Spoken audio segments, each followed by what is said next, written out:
Hello friends, Rob here from Alternate Ending. With me traveling for work this week, we thought we would do something a little different and release a throwback episode. Alternate Ending in podcast form is currently in its third year, so this episode takes us back almost 2 years with our top 5 Which movies. I know it's almost 2 years on the dot since it references our annual family photos, which we just completed yet again. Another fun bit is this episode takes place right before Tim joined, so it's interesting to hear how the dynamic has evolved ever since. We hope you enjoy this blast from the past and look forward to catching you next week. Okay guys, Alternate Ending, take 43. With so many movies on the net and TV, it's kinda hard being up and film savvy. Do you catch a show while you're on the go? And how do you know what to keep or what to throw? How do you know what to keep or what to throw? Tune in to Alternate Ending. Tune in to Alternate Ending. Now, please give a warm welcome to the hosts of Alternate Ending. Welcome to Alternate Ending, where we're discovering good movies one bad movie at a time. I'm your host, Robert Jarasinski. Across from me is my wife, Carrie Jarasinski. This episode, we're talking about our top 5 Which movies. You're going to do that, huh? Yeah. Yeah. Right. That was my witch. What do you say? I was worried that it may be a little bit more clown-like. I had been practicing earlier. Yeah. And, I heard that. I did know. You heard that? I heard that. Yeah. I was wondering what that was in the shower. That's so embarrassing. It wasn't in the shower. But seriously, I did practice right before the show because I did it in rehearsal once and it came off a little too deep and I wanted to go a little higher pitched. Yeah. I feel like I nailed it. Yeah, I think you should work on it in the privacy of somewhere in your own home. Couple more takes of it. Couple more takes. Speaking of a couple more takes, this is our second take. Very excited. We have our new computer. The whole reason we decided to purchase a new computer is because of paranoia that our old one would crap out on us at some point during the recording. irony, right? So we have this beautiful new computer. Everything's working great. It is fast. It is moving really quick. And we get through this first segment and I go back and the waveforms just don't look right. And I probably should have stopped us sooner. Come to find, I didn't change the audio setting to be actually recording from our audio device. It was just recording from the microphone in the computer itself. So, yep, this is our first official take 2. And we had to use our new computer and we bought a whole new computer because of the fear of the first computer. Did you notice my reaction when you said, Carrie, I just wasted like 30 minutes of your life? What did I say? I said, no problem. I'd be curious if in the flip scenario. What you said, and I'll just quote, is because I've wasted so much of your life with other things, 30 minutes is just a drop in the bucket. That's what I said. I feel like that's a direct quote. I am curious though if the roles were reversed, how you would have reacted if I. It would not have been well. It would not have been well received. No, I think it would have been another walkout. Probably it would have been a walkout. Yeah. But thankfully we didn't do any walkouts when we did family photos. We did family photos like last week or 2 weeks ago. And it is such a stressful thing for me to go through family photos because I agree. We have very well-behaved kids, but they are never cooperative during family photos. When you need them to be cooperative, they're there's always one blinking when the other one's not. Or you're like, smile, and then they don't smile, like purposely. And they choose to have smile. that day be the hardest day for them to be cooperative. Yeah, but Abby's like, I'm not wearing shoes. Right, remember, she was like, no shoes today. Shoes. And we're like, put on shoes. Put your shoes on. Alice was cranky. Yeah, she kept talking about snacks. And I was like, you're always afraid during the photo, and this happens every single time, like, there's absolutely no way we have any keepers in this. And somehow I give credit to our photographer. You worked with her. Julia. What is the last name? Well, her website's her Julia Ann Photography. Julia Ann Photography. So if you're in the Madison area, I got to give a shout out to her. She does great work and she's very patient soul. Yeah. Yes. And what helped was she brought her daughter along, who was bringing lots of laughs to our kids along the way. So we do have some family photos. We're excited. We did have a couple keepers, more than a couple. So what do you think? Should we just jump in? Yeah, I think so. We have now we have soccer in 43 minutes. 43 minutes till soccer before we head out to beautiful Mexico tomorrow. So let's let's get into this. Okay. Top 3 worth mentioning. What is the top 3 worth mentioning of the movies we've seen since the last episode? Which are the ones we want to talk about most? They could be great movies. They could be terrible. We share them worst to first. We might even decide not to share one and plan to wreck it to the other person. So how many movies have you seen since the last episode? I have seen 4 flicks. Got you beat. 6. Not to where I wanted to be. I should be at 12, so I'm halfway 12 there. 12 movies? Is where I should be after 3 weeks. I'm trying to average 4 weeks, All right, so I'm all right. slacking. Any overlap you're thinking maybe? I think...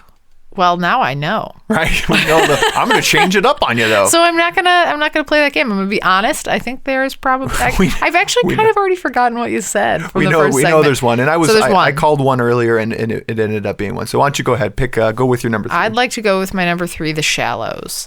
I know we saw that together. Rob's parents are visiting. Extended duration. We're on week 3 right now, so. Rob's dad is a bit of a diversion. Watch this with us.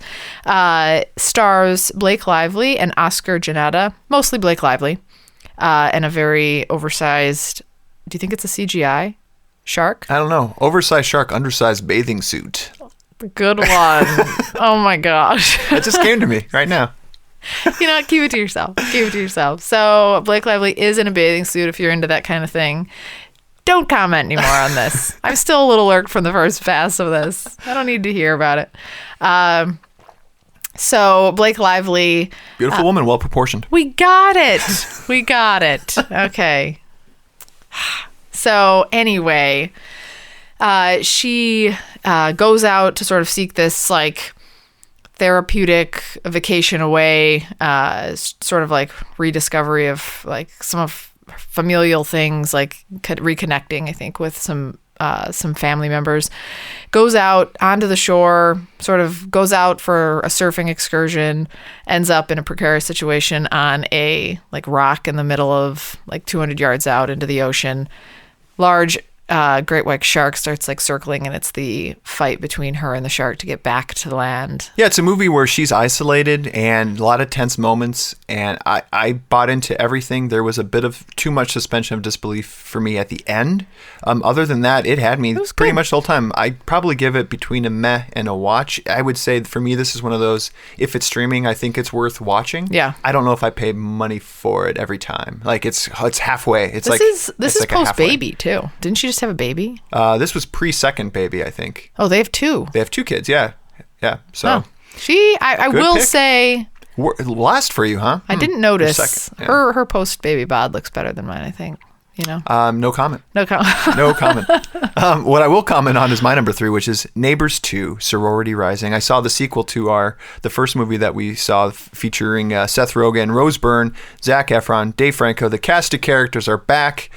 Unfortunately, not as funny. Directed by Nicholas Stoller, Forgetting Sarah Marshall fame and Neighbors. And he also directed Storks, which is the movie that you assigned, coincidentally.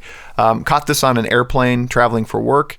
And honestly, folks, if you like Neighbors, these are all of the B-side jokes, the jokes that didn't make the first pass. And I just suggest, if it's streaming, maybe you want to kind of check in where Zac Efron's character is and what's new, but it's really the same jokes, except it's a sorority that has moved next door. They're trying to sell their house. In the first one, they just bought a house. Now they're trying to sell their house, and it's the same shtick and jokes kind of playing through. So, that's pretty much Neighbors 2 for me. But catch one. The first one was good. I think first one's worth it. Again, if it's streaming, maybe I'm same fence. Like, am I willing to pay for the first Neighbors? Yeah, I guess I would. I think it's funny enough. Hearing those jokes fresh the first time was good. Yeah.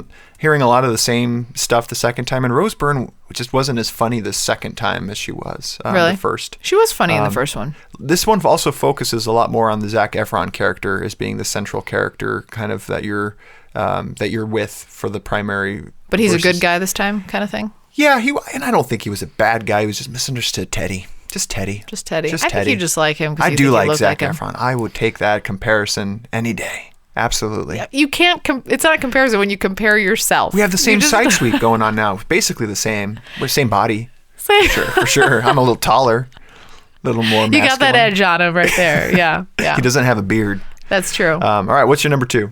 My number 2 is the 2016 movie movie, Money Monster. Good stuff. And this is where we had lined up. It's my number one, and I enjoyed it. Director is Jodie Foster, who I always like. As an actress, but have you seen any of her directorial movies, like Little Man Tate?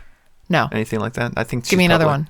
I think she's only had a few, like a handful. Oh, okay. That's pretty much the only one I remember. I saw her in Sphere. Something with Mel Gibson, The Beaver. Remember when she was in Sphere? I do, but she did not direct Sphere. No, but she was in it. Written by Jamie Linden. It stars George Clooney, Julia Roberts, and Jack O'Connell. George Clooney plays a financial TV host, like a financial advisor TV host, but it's like he's not actually a financial advisor. He's just like a newscaster. So he's not actually educated necessarily on this. He just provides, recommendations for where people should invest.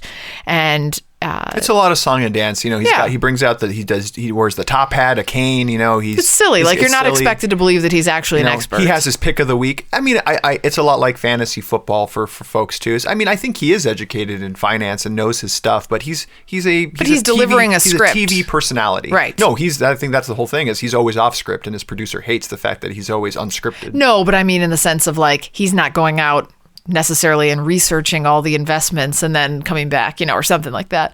So I just mean I'm getting to the point where then somebody like an angry investor comes in. It's what ensues in sort of an extreme situation where he comes in and he's mad that he's lost a lot of money.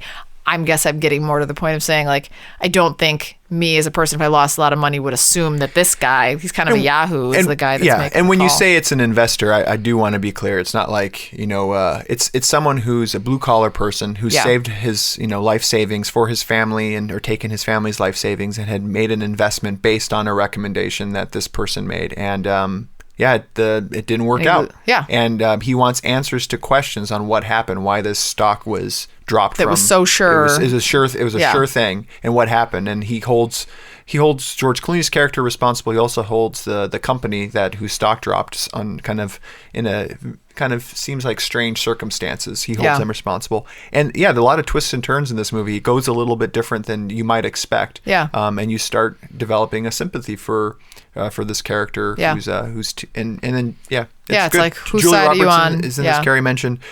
He picked her. He wanted her to be in it. I saw that. Cute. Yeah. I always like the two of them together. No, good pick. Thanks. Number 2 for me, since you stole my number 1, is 2016's Warcraft. Synopsis on this: an orc horde invades the planet Azeroth. Using a magic portal, a few human heroes and dissenting orcs must attempt to stop the true evil behind this war. It's based on the popular video game, which, based on your look, I do not think you have played. And actually, neither have I. I peeked. Have you heard of World of Warcraft? Brothers. It's an online game that where you can pick. Is that with the headset? I mean, there might be some headsets involved now too, but it's more. You move armies around and you try to defeat villages. A little SimCity-esque, which you might be more kind of SimCity, but with warriors, and you're trying to defeat and plan and strategize. I've never played it. This is truly just a nod to the fans of the video game. 2 hours and 3 minutes. 7.0 on IMDb, so fans clearly probably have written it and voted. Rotten Tomatoes 28%. The reason I wanted to see this, I have not played the game. I do like fantasy movies, but the reason why I wanted to watch this was Duncan Jones, son of David Bowie, Ziggy Stardust, to many as well, is an incredible young director. He directed Moon, which I love. Source Code, which we had a friend, Katie, who worked on that in Chicago, starring Jake Gyllenhaal. But Warcraft, it's more Dungeons and Dragons than Lord of the Rings. Okay. If for those who are familiar, it's a little silly. It's a very serious plot line. I'm just unhappy with a couple of the choices that were made from a plot perspective. And then the CGI, they spent 20 months in post-production. Almost 2 years. That's crazy. Doing CGI stuff. So how long was it in totality? How long the production? Oh, I don't know. Movie? I don't know end to end, but 20 months just on the CGI stuff. And so 160 million spent, only 47 million made. Now Blizzard, who owns the video game rights, they weren't into making this movie to make money. They were really trying to pay off the fans. And I'm sure there's a lot of nods and stuff that I'm missing. Kathy Clark tweeted me on this. She's a fan of this. She's a fan of the show, and tweeted me saying that, yeah, that's what this was a true nod to the fan. If she wasn't a fan of the video game, then she probably wouldn't have enjoyed this movie as much. So that's where I leave this one. How about you for your number one? My number one, I just had an epiphany. Okay, you have an epiphany. That's I don't know if I should be scared. I haven't done this in a long time, but I think I made a mistake. So it's every time. I'm trying to still figure out what's unusual about this one. I'm not really feeling the dig right now. What'd you do? But I think I used your rec. Can I talk about your rec? Probably not. You can't. Oh, so wait. So you saw four movies? I saw your movie that I wrecked to you, and then I put so you it in my saw top two three. movies. You saw one. My rec. Yeah, you can't mention. You can't talk about my rec. I can't right talk now. about it. No, let's save it for my rec. Oh man, that's okay. Hey, you know Okay. what? We could just call this the worth mentioning segment. Sounds instead good. of top three. So top three is overrated. You're so flexible, Rob. That's what I try to do. That. I also saw a movie called Synchronicity, which I want to give a little bit of shout out to. It's a lot like Primer, so if you really like Primer, it's available streaming on Amazon right now. Written, directed, starring one guy. Very cool use of visual effects. Again, kind of deals with time travel philosophy and things like that, which I enjoy. Synchronicity. Got a shout out from Twitter from the writer-director on this one too. Whoa. So yeah, for plugging it. So yeah, recommend checking it out. Interesting to see where this person, what this guy does next with things. Remember, you can find more details about all the movies we've watched at our website, alternatingpod.com. You're not going to cackle again, are you? I was going to. alternatingpod.com. We usually at this time acknowledge all of the purchases made through our Amazon banner, but unfortunately nobody made any purchases. Mom? Where's my mom? Yeah, your mom usually comes through for us at the least, but maybe everybody's saving up for holidays. Yeah, holiday spending is what I'm thinking. So It's really easy to go onto our site, guys. Whenever you're thinking Amazon, think alternatingpod.com. Go to our website, click through our banner, make purchases. All the proceeds go to making our show better. But thanks to all those who've made purchases in the past. When we get back, top 5 witch movies. There it is. Yeah, I was going to do it no matter what you said. Oh my gosh. Catch you guys later.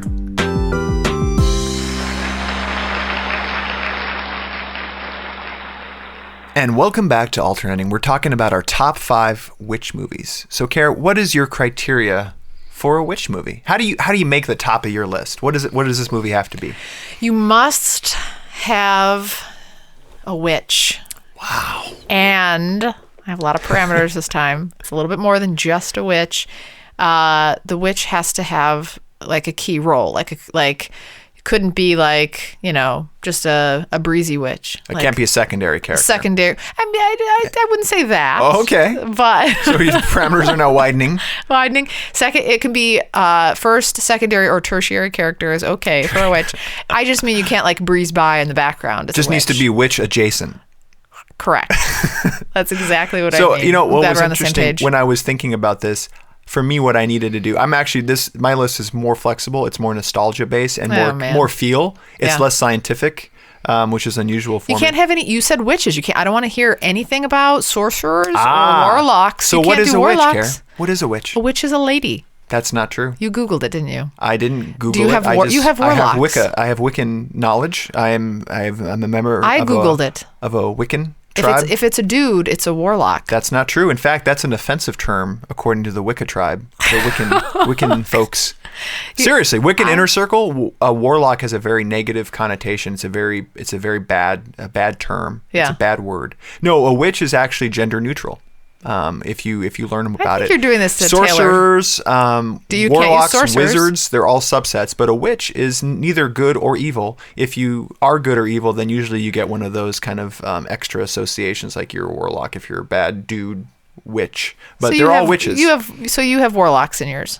I'm not saying anything. Okay. So based on that, do you feel like there will be any overlap? Yeah, there better be. I am picking one movie.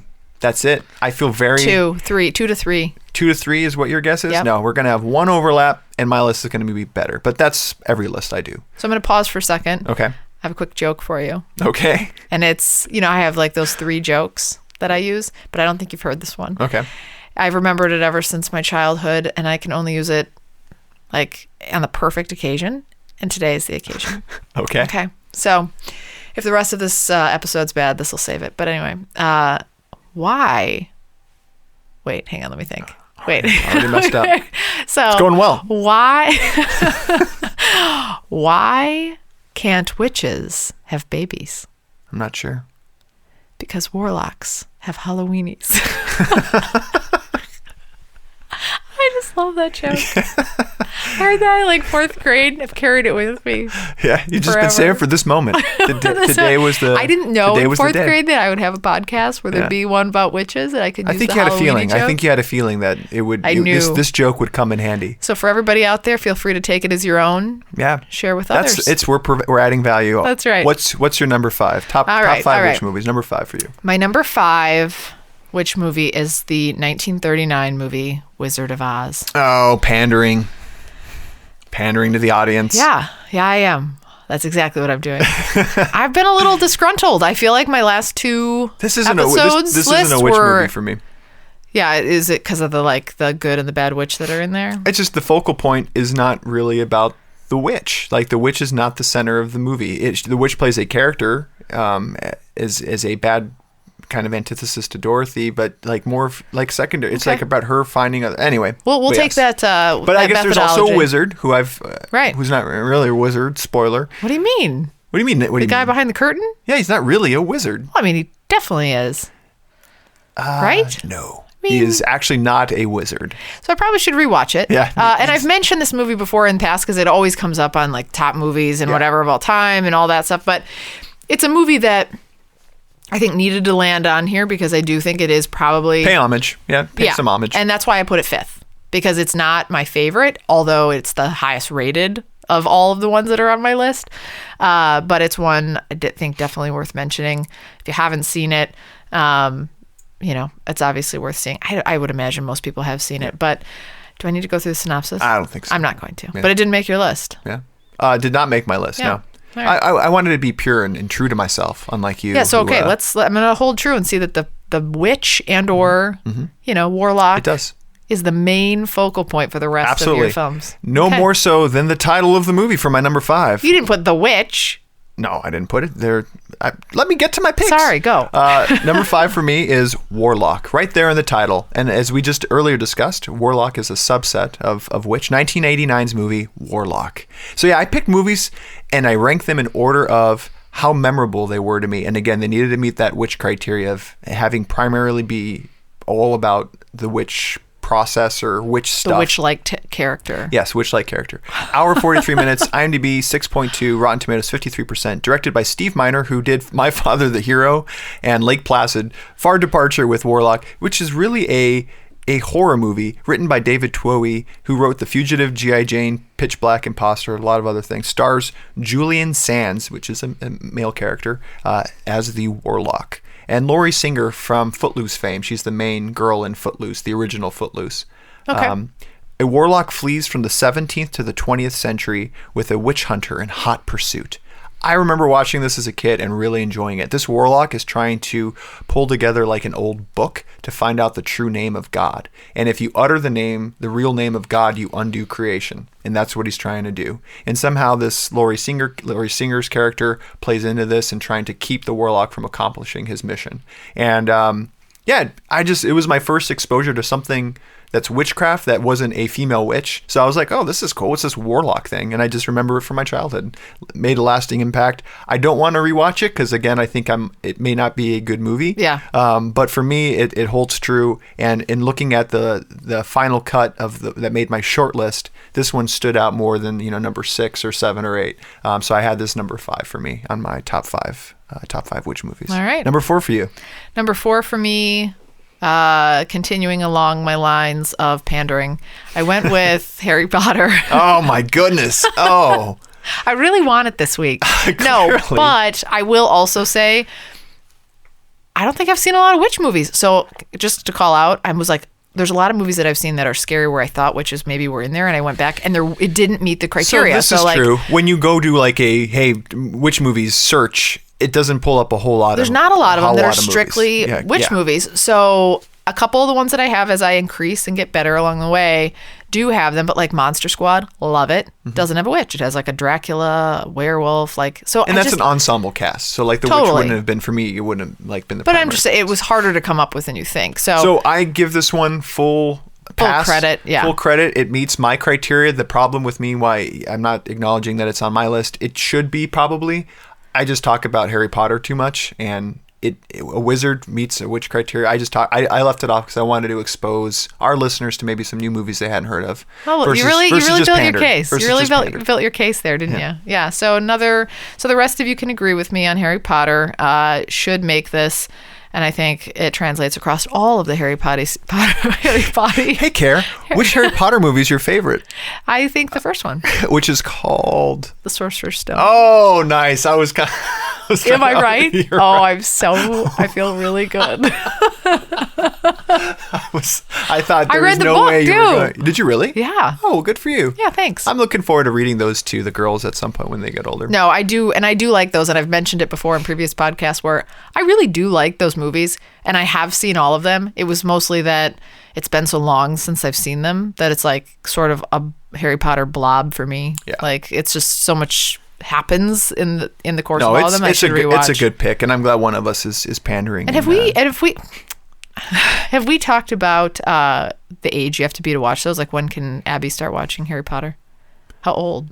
I'd feel comfortable probably like 10 or 12, like probably 12. Okay. More. Reading the books maybe earlier, maybe 10, 8, 9, 10. I don't know. I'd be curious, what other people are doing. I'll rewatch her with those.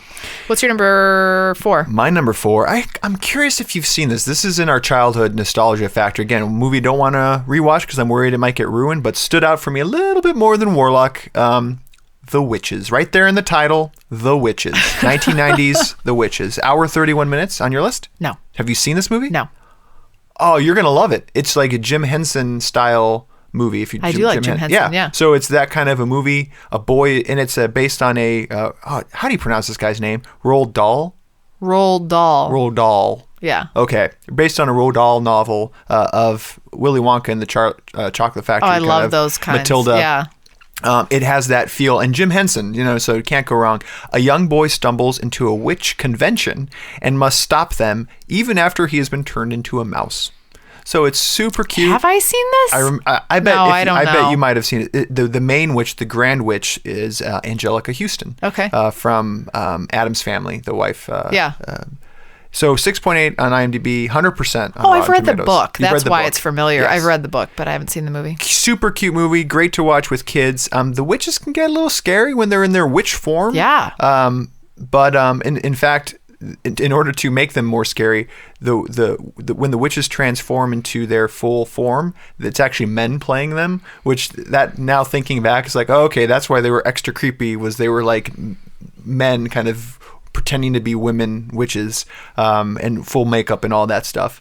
Dahl actually didn't want, after he saw a cut of this movie, he wanted out. And then Henson did a couple of changes and wrote a very passionate letter to him saying, hey, he wanted his name because he wanted his name off this movie, and kind of convinced him to like leave it on there too. It's included right now with Prime. So if you want to watch this, he wasn't happy on how his vision was interpreted by Jim Henson. I see. Okay. He thought it was too dark and too scary, I think, or something like that too. Also wasn't happy with the ending. Okay. Because it didn't stay true to the book. I'll watch it for sure. It's on Prime, so I could be wrecking this to you maybe. Maybe if you you'd should. Like. Yeah, but I've talked about it. But you should just watch it. I think it's a cute movie. I think I've read the book, so that's why. Probably I'd say for this one, like 8 to 10. There's some scary stuff. Yeah. Scary stuff in here. Number 3 for you. It's gonna it's peaking after my previous 2. This is one you forgot about, and it's good. All right, let's see. You forgot about Robin Hood, Prince of Thieves. 1991. Oh my gosh, Karen, what are you doing? This is just like Christmas Story with back to school movies. The witch with the eyes, where she has like cataracts in both eyes, and like she comes with a baby, and then there's the blood and the spit. This is like, so you're doing top 5 witches, not witch movies. My parameters are whatever they want to be, right? They're all over the place. I All gave over you the my. I place. said it has a How witch. much? How as a much tertiary screen character. time? How much screen time would you say? It like 38 does she have minutes. in that 2-hour, 30-minute movie? 38 You minutes. think she's 30 minutes of that movie? Yeah. So not even. So let's say even if you're right, doesn't even make a quarter of the movie up of the movie. Witches in movies, okay? Okay. If you want Sure. better Yeah. you better clearly define your parameters if you want something different. But this is a scary. Just saying your interpretation scary is witch. loose. Okay, go ahead. Keep going. The evil eye. You're getting the evil eye. And in the synopsis that you'll be reading to us about what this movie is, does it talk about the witch as a central figure in this plot? Yeah, it does. Okay. Yeah, read it. I'm curious. What's this movie All about? right. So let me tell you a little bit about Robin Hood, Prince of Thieves, and the Witch. It's directed by Kevin Reynolds, written by Penn Densham. Stars Kevin Costner, Morgan Freeman, Christian Slater, Adam Rickman, and a scary witch lady. The plot Didn't is even bother finding out her name. That's how much impact she had on this movie. I feel bad about that now. She was scary. She was scary. She spits. It's gross. Yeah, it's so gross. Super gross. Super gross. I mean, that scene stands out to me. And her eyes, yeah, exactly. Oh, You yeah. remember it. So when Robin and his Moor, he's like a Moor, right? Like a Spanish Moor. Morgan Freeman. Oh yes, I thought you said Robin Hood was. I was like, no, I don't. No, That's not okay. they come to England and find that like the sheriff of Nottingham has sort of taken over the town and has taken it into shambles, and so the sheriff of Nottingham Alan Rickman. Alan Rickman, he passed away. Yeah. Conspires with a very scary witch in the movie to sort of go after Elizabeth. Or Mary Elizabeth, how do you pronounce her last name? Master? I don't know. The like Prince Marion or Maid Marian goes after her, and I think he has to he wants to marry her, and so he and the witch conspire together and work together to trap her and keep her, and then Robin Hood has to come in and save the day, and the witch tries to foul everything up. You've really witchified this plot because that is not the movie, but that's okay. It's close enough. I will give you a pass because the scene is such a good movie. Her scene is good. Is she the top 5 scariest witch? Yeah, she's up there. If we're doing scenes, I don't know if she even makes my top 5, but maybe if I were to think about that. She's pretty scary stuff. Yeah. So she makes my number 3. Who's your number 3? Number 3 movie about witches. Which movie? Again, in the title, pretty much straight there. Teen Witch, 1989. Haven't seen it. You're kidding me. Oh man, this is totally a Carrie movie. Really? Oh, this is a Carrie movie. Does it have who's in it? Let me tell you who's in it. Okay. Older half sister of Blake Lively, Robin Okay. Lively, I don't who was know her. really big in the late '80s, early '90s. She was in the TV show Punky Brewster. Oh, okay, looks yeah. very much like Blake Lively, except red hair.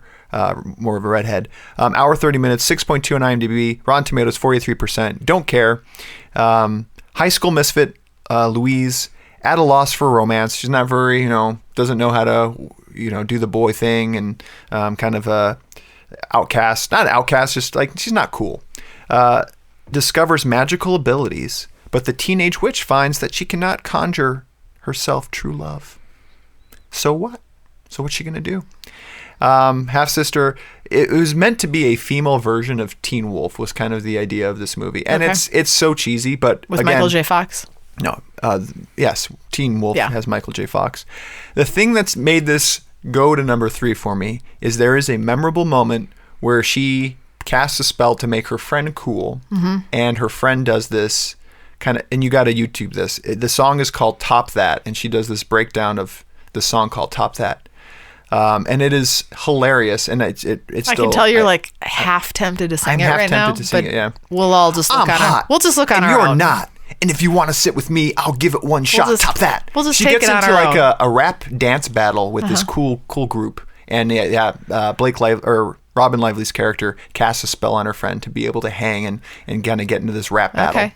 So Robin Lively is one of the scariest witches you've ever experienced. What's Scary Witch have to do with anything? It's top 5 witch movies. That's what you were saying about the witch from my last movie. You're like, I don't think she makes my top 5 No, scary. if I was thinking of top 5 witch scenes or top 5 scary witches, that's a different list. This is Okay. top 5 witch movies, and Teen Witch is number 3 for me. Yeah. Number 2 for you. It's going to get really good now. It's getting good now. So Still have no overlap. this will be it. Yeah, you're right. These next two should overlap. Doubtful. I don't Really? think you've seen my number 2. Really? I think we'll have one overlap. I'm still sticking to it. All right. This one's a good one. So it's the 1996 flick, The Craft. Yeah, no, my number 1. Is it? Oh, How's it not your number 1? Now I'm curious what your number 1 is. my number 1 is just a classic. But anyway, Okay. 1996, The Craft, directed by Andrew Fleming, written by Peter Filardi, stars Robin Tooney, Nev Campbell. Is it Nev? Nev Campbell, Rachel True, Skeet Ulrich. I know you're skipping my favorite name on there because it's probably difficult to pronounce, aren't you? Here, say it. Say your name. Feruza Balk. Hey, you great pronunciation. Thank you. Thank you. I was getting there. Feruza's a bit of a character. She's a bit creepy looking. She in there. is frightening. Yeah. Like, I'm still, like, I think if I ran into her on the street, I would turn and walk the other way. She's actually a practicing Wiccan. Yeah. Oh, she looks Wiccan. She I don't know what that when she means, got but- cash, she's like, "Hey guys, guess what? I already do this. I already do this. This is perfect. I like Let me murder take you to my cats magic shop or my Wiccan shop, which she actually owned. Oh my gosh. For 6 years following this movie. So yeah, she makes a lot of this movie for me. Totally. I And think it's her eyes. without her, and she's also been in Almost Famous. People might remember Yeah. her from that. But Frightening girl. walk through the synopsis. So, and help me out because this is your number 1. But Nev Campbell's a newcomer to this Catholic prep school. And so she falls into sort of like, I have to find somebody that I'm going to hang out with. And she falls into this group of these outcast teenage girls who practice like witchcraft. And they go after, people that, they feel like, anger them or that they don't like. And so they sort of conjure up spells and curses against those people. And it gets to be super creepy and a super intense movie. I don't know if you thought that. I agree. And what this did for me is it increased my interest in. I wanted to know everything about Wiccan and Mana and like all of this stuff, the North, the South. Like I Googled and this is early internet, but I wanted to research all this stuff. You got I wanted to be kind of a Wiccan a little bit after this movie. And Nev Campbell, a little bit of a crush coming off of Scream, which was released the same year as this. Just a absolutely and what edge of your seat movie. And this one takes you inside the witch culture and what it is and everything a little bit and teenage angst and all that. So yeah, it just hit me at the right time. And the soundtrack, there's a song on this called "How Soon Is Now" by the Smiths, originally by the Smiths, done by Love Spit Love, which is the band name. And when that song, I went and bought the CD for this, and yeah, it just really stuck out to me. That's why it's my number 1. It's just because of Nev Campbell. It's a large part of Nev Part. Campbell. Yeah, I figured. That's why I liked it too. But it was one of those too that I think I was a little too young to probably be watching it at the time. So I remember thinking it was like my sneaky, I don't want anyone to know I'm watching it because maybe my mom, if my mom knew how scary it was and some of the content, I don't think she would have liked it. So very good. Anyway. No, good number 1. I'll jump to my number 2. You're talking classic. If this You're was going to released, take my number 1. If this was released in the 90s, it would probably have been my number 1, more nostalgia factor. As it stands, it was probably released a little too early for me to understand exactly what this movie is. I kind of want to go watch this again. I'm talking about 1987's The Witches of Eastwick. Haven't seen it. Oh, it's a great movie. Directed by George Miller, who did Mad Max, Fury Road, and all the Mad Max movies. I looked it up. Starring Jack Nicholson, Cher, Susan Sarandon, and Michelle Pfeiffer. Breakdown for you: 3 single women at the peak of their careers, gorgeous women. They live in this picturesque Connecticut town or whatever Massachusetts town. They have their wishes granted at a cost when a mysterious and flamboyant man, I think his name was Dick Van Horn or something like that, arrive in their lives, played by Jack Nicholson. Basically, kind of like a devil character, and imbues them with power. And it's Daryl Van Horn. Fun, playful, but kind of creepy as well too. George Miller, his first American debut movie. It was just really Scary, good. though? It's not scary. It's kind of silly. silly, dark comedy. It's dark comedy because bad stuff are happening to people, but it's kind of like with a little bit of a wink and a nod kind of approach.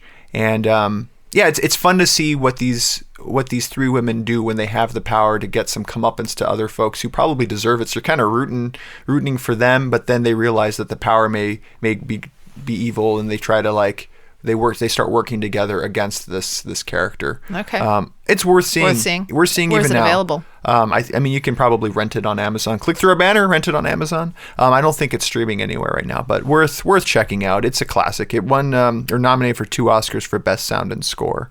So yeah, that's my number 2. And you have... Ready for what you've missed? Tell me, what did I forget?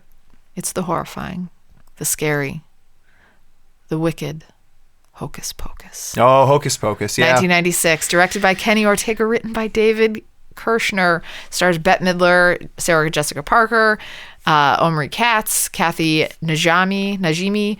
How did you miss this one? I didn't miss it. It just, when I was reflecting back, I was like, which movies? It's in my honorable mention. It just does not, I don't remember anything about it. Oh, I remember every little detail. I don't remember anything. I went more on which ones were most memorable to me is what I went with this list, not scientific. So this is the same, I would guess, if I had to guess when Now and Then was filmed, I would guess it was the same year. Sure. This was a very formative year. And I wasn't wearing onesies anymore. So, at the same age there. So I kind of moved on to a little bit more, a little higher end. Teen Witch. Yeah, just, darn it. Good burn. Good burn. You set yourself up for that one, Rob. You set yourself up for that one. So plot line of this, after 3 centuries of being, I guess, dead? I don't know. The witches are dead. These 3 witch sisters come back and are resurrected in Salem, Massachusetts on Halloween night.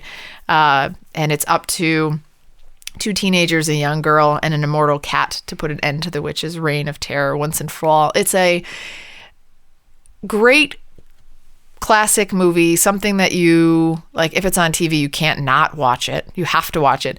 Remember the corpse that that's what I'm saying. I don't I've seen it probably and then twice, you're crying, and I don't you're remember. so sad because I the just don't corpse, remember and this movie. it's he's still dead. It's a tearjerker. But you laugh, you cry. Plus, I had a little crush on the guy that the boy. The brother-sister duo. He didn't do anything after that movie. Huh.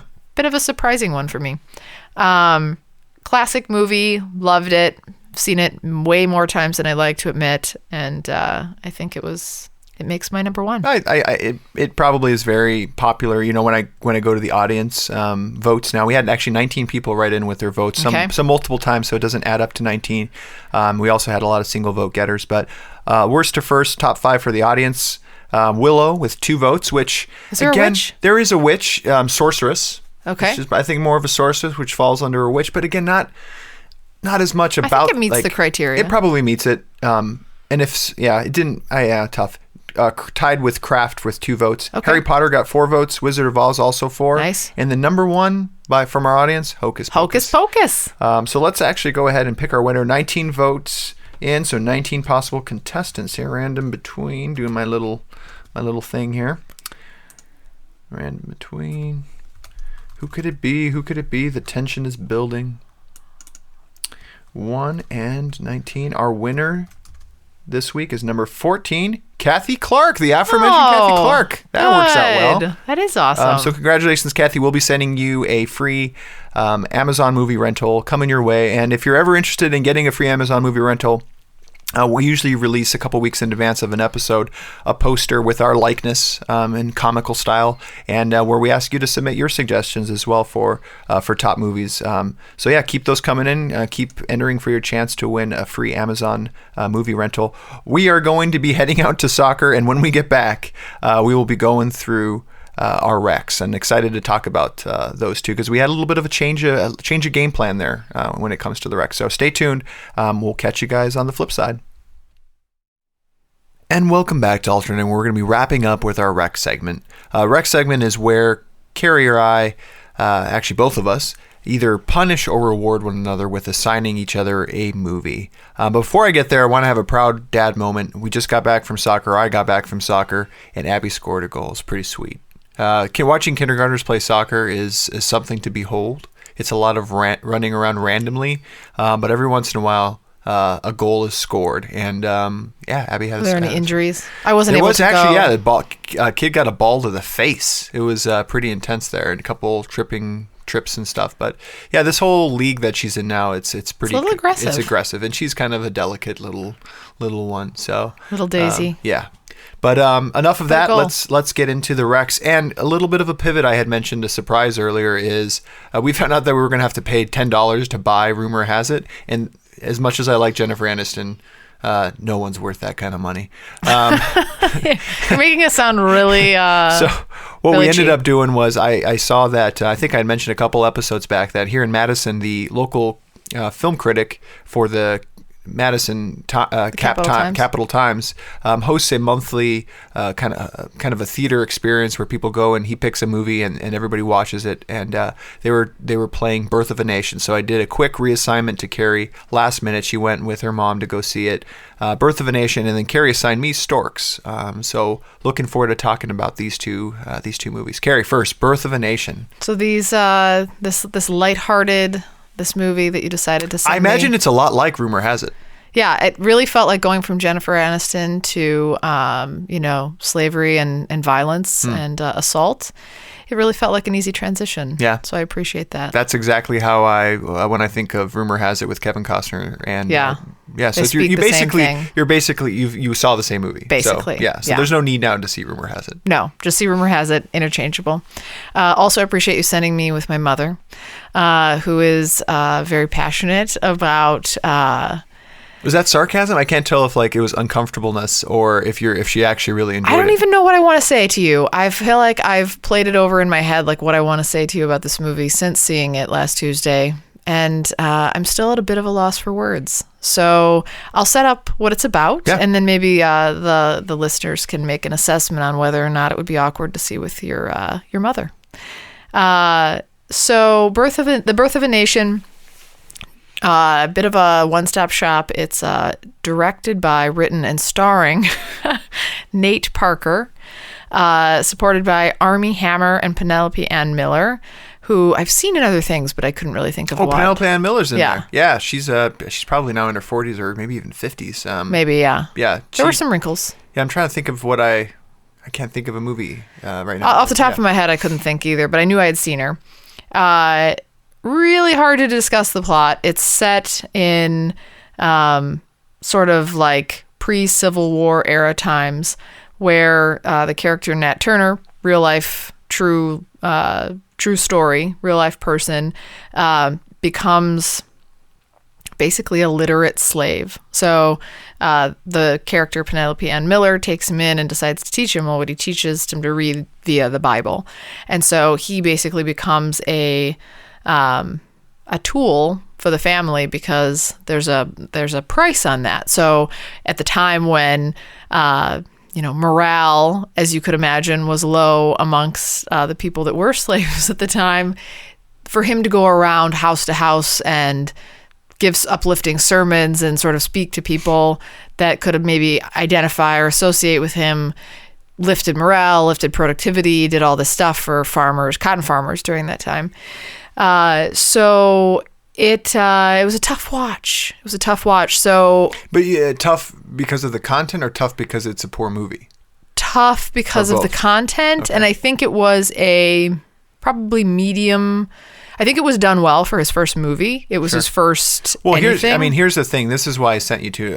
It's a cool experience to go and see a movie with the film critic and have the discussion afterwards. That's one thing. But this is the movie that broke the record at Sundance for most expensive Right. I movie was gonna mention that. For what, 15 million or 17 million. 17 million. That's so. This one had Oscar buzz. Everybody was talking about it in February as being the Oscar darling. Right. And then it came out, and I was hearing there's some things I think that led around it with, with the characters. But I think the difficult part for me to watch was, normally in a lot of movies where I think it wasn't so traditional, or a lot of people after the movie was over said that this was a really traditional movie, and I thought it was much far from traditional in the sense that there was nothing redeeming about this movie in a character sense, where usually they show or draw some sort of connection to humanity to say, oh, you see that, the children of different races come together and, oh, well, we can rely on the future because these children are going to grow up. Or, oh, there's some sort of,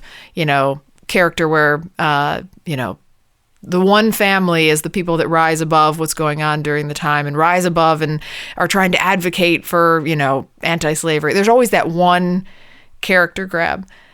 There wasn't anything. There wasn't anything to hold on to. There was no light at the end of the tunnel, and it was extremely gruesome, and it was extremely violent. It was extremely, it dealt with assault, like assault on women, like sexual assault, in real awful terms. It dealt with children during the time.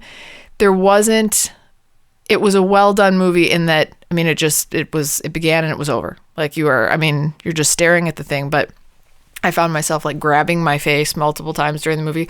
Parts of it I didn't watch. Like I knew it was coming. I physically couldn't watch it. Were there any, so I don't mind a serious movie. Were there any points of relief or even maybe, I don't want to say laughter, but like enjoy, like a funny moment, or like someone has a moment, like it's all tense and all like serious and for the most part, the whole time. That's a tough watch. It was tough. It started off, there was one character that you thought this was going to be the advocate. So you're like, oh, here it is. And then he turned out to be a D. And you're like, oh, well, he's gone. Then there's another character, the mom, the one that teaches him to read in the beginning. She becomes not an advocate on her end too. And just the stuff that they experience is just really horrifying. And to know that it's new, that it's real. I think what the goal was to really portray an accurate portrayal of what happened versus sugarcoating anything. And I think that's what they did. Like Rob mentioned earlier, it did make $7 million during the Sundance Film. No, it sold for $17 million. Or sorry, during the Sundance Film Festival. And nearing the time when it was actually going to be coming out, Nate Parker, there was a bunch of allegations that came out around a sexual assault. Oh, really? Yeah.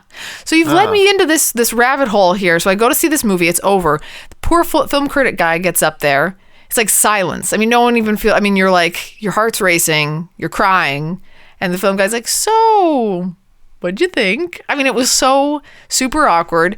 My mom obviously gets like really heated about this stuff, like really upset. She's an English teacher, right? Has dealt with educator, and so I think the reason I was excited for her to go, she does a lot of you guys both do different book clubs, but like to have discussions of things. I thought in I Love Movies, I'm trying to get her into it because I thought she was super into it. It was super awkward. She got like really passionate and asked these really probing questions about religion and whatever, and it was just like whatever. So then she I think mom enjoyed herself.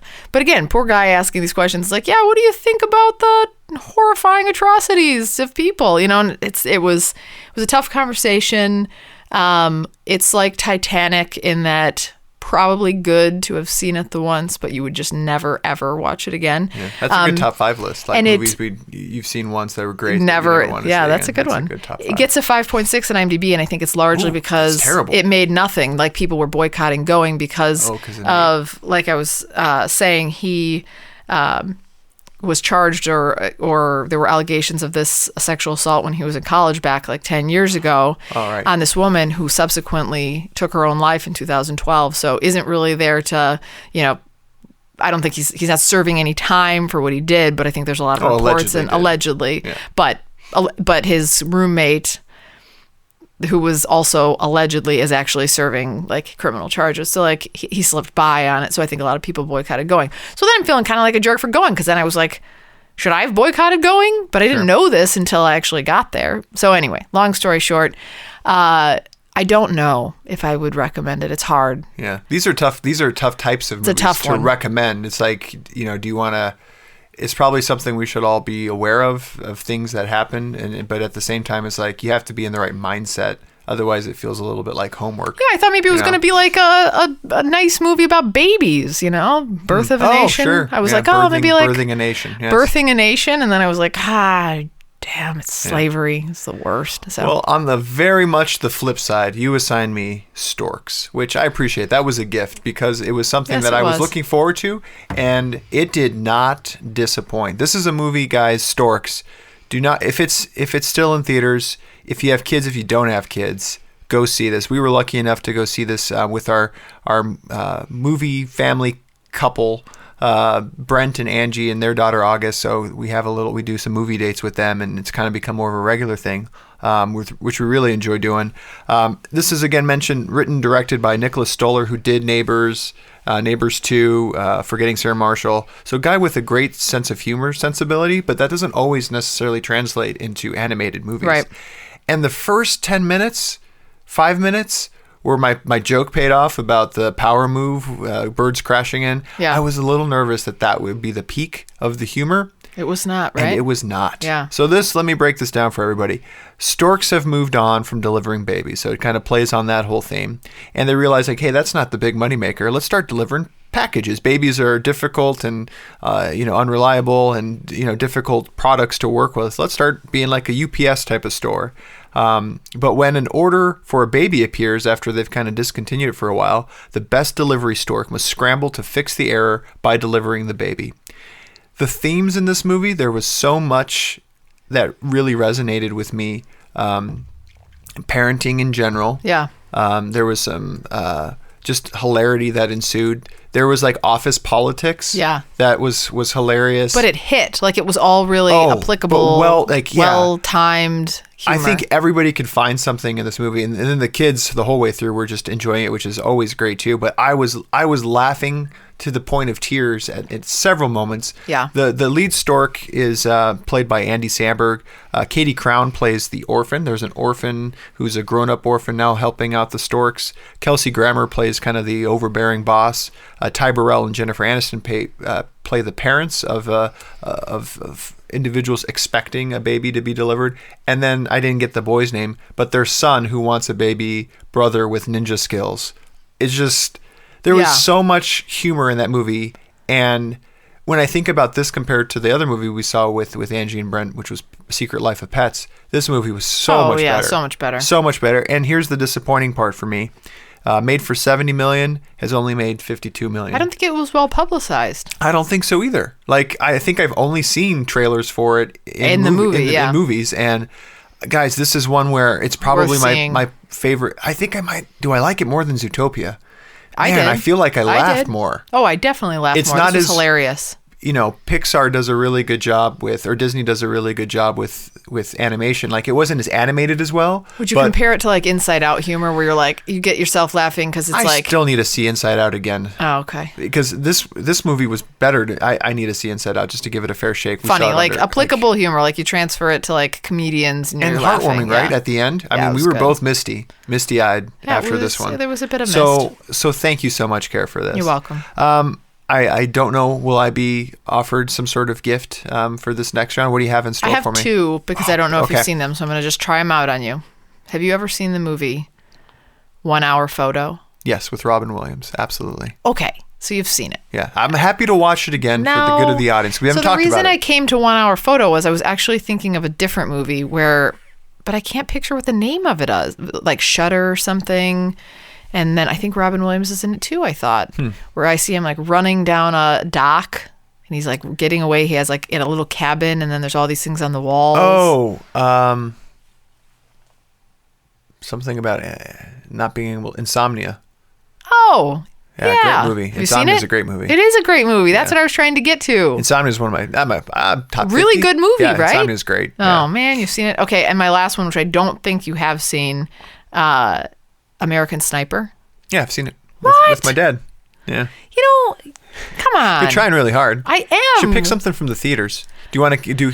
I'll take anything we haven't talked about any. I'm going to talk about my movie. I've got a list here of other things. So you tell me what movie I get to see. Well, now I'm going to confuse you with choices. But I won't give you choices. I'll just pick one for you. Something completely more lighthearted. I'm going to do, because it's streaming. I always like to focus on streaming movies. Because I'm cheap.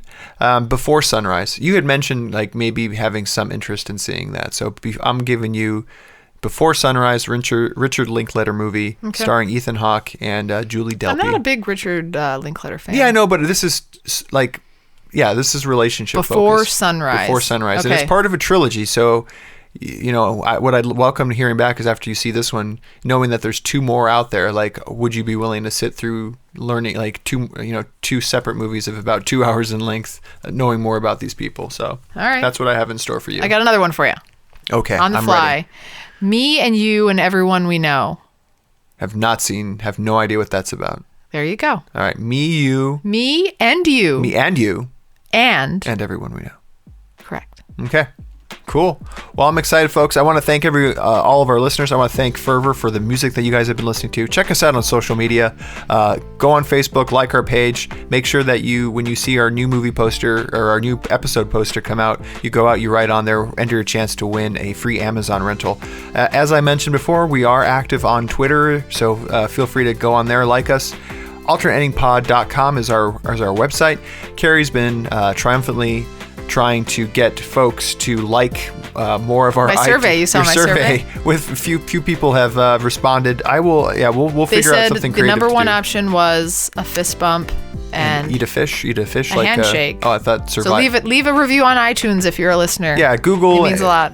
Google, wherever you find podcasts, leave a review for us. That helps us get up there in the search engine optimizations and whatnot. Tune in for our next show.